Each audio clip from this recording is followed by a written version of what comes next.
G'day everyone, it's James Folino from the Gold Coast Property Channel, and I'm here to bring you another edition of the Gold Coast sales and auction results. The week we'll be covering is the last week of January, and we'll be covering the week of the 24th of Jan up until the 30th of January. Like we do every week, I'm going to go ahead and share my screen, and we're going to go straight into it. So again, the market is still going quite strong up here. As you can see from the auction results over the weekend Australia-wide, again, clearance rates have been pretty much upwards of 80%. Victoria and New South Wales are starting their auctions. Again, they've only had about 250 each respectively for auctions. They are normally up a lot higher than that, and we'll start to see that going up over the next few weeks. With Queensland had 166 auctions, but the main thing here is looking at the sales volume between the three states. Victoria was just under 1,200, New South Wales was just under 1,400, and Queensland was in second place at around that 1,300 mark.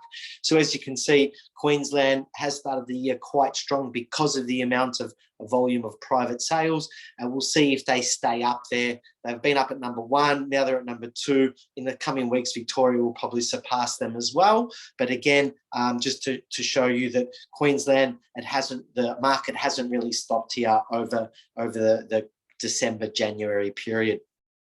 Let's go straight into the properties.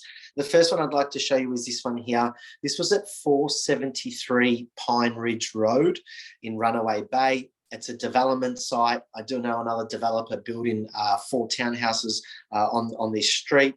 So this one here, roughly land size was very similar. So 751 square meters, potential for townhouses, or potential for someone to recreate a home on this block of land. It does have a swimming pool, and this home here sold for $765,000. If it was a developer, he's paying less than $200,000 a townhouse site. We'll move along. We'll look at this one in Nerang. This one in Nerang was a standalone home. This was at 62 Crusader Way in Nerang. It was a 4-bed, 1-bath, brick and tile home. It was on 600 square meters. Again, very rentable, very livable. And this one here sold for $680,000. The next one we're going to look at, we're going to come a bit closer to the water. We're going to look at this one in Southport. This was at 12 Gura Avenue in Southport. It was a weatherboard home backing onto a nature reserve.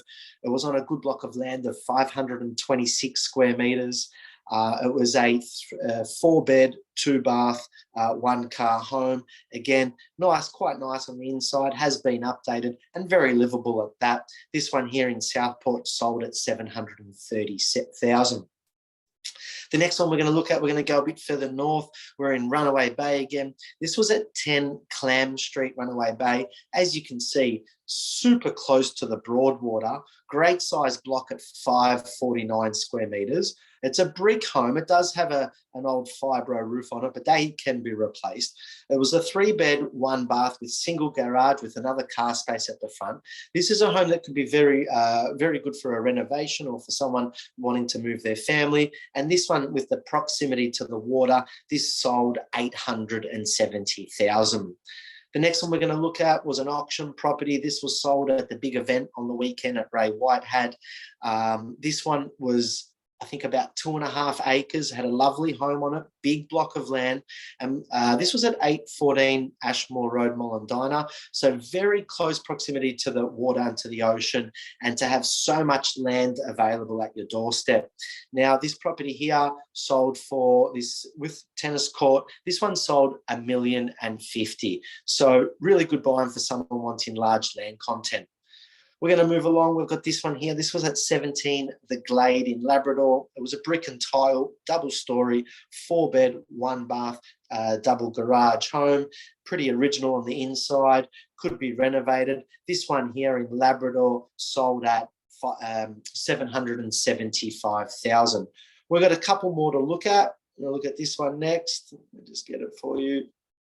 It's this one here. This was in Labrador again. This was at 2/7 Marinda Way. It was a 2-bed, 1-bath, 1-car duplex. So was on shared block. It did have a good backyard and good land size as well for someone wanting to downsize.